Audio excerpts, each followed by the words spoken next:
When you're not clear on exactly what you want, how can you expect anyone or anything to give it to you? Make this shift and it will reward you handsomely. I'm Brian Ford.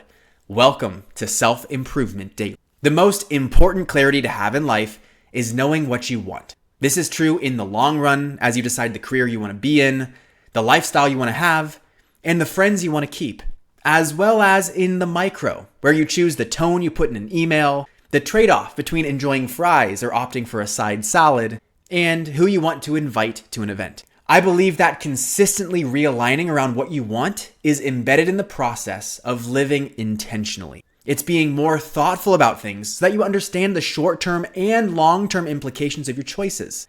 And when you're clear on what you holistically want, considering all the trade-offs, then you can take action toward achieving it.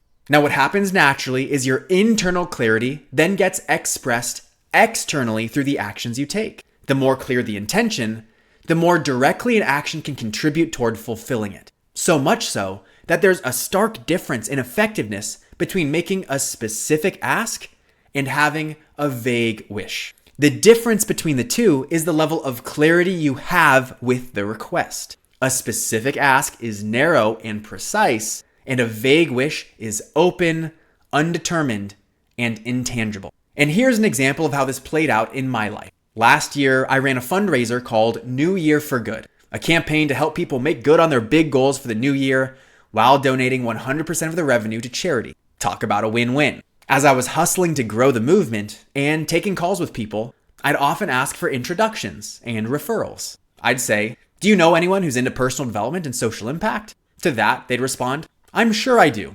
Let me think about it and get back to you." But very few did. So I changed my strategy from making a vague wish to a specific ask. Instead, I started asking, "Do you know any former athletes who are ambitious, have big dreams, and care about social impact?" The right person came to mind right away. Because when I got more clear on who I wanted to collaborate with to build this campaign, my efforts to do it became more effective. The universe rewards a specific ask because it doesn't know how to deliver on a vague wish. Or when it does, it's not as impactful because it wasn't exactly what you wanted. So my recommendation to you is get clear and ask away. Not only will you waste less time and effort when you do, but you just might get what you asked for. I'm Brian Ford, and you grew today. Let's do it again tomorrow on Self-Improvement Daily.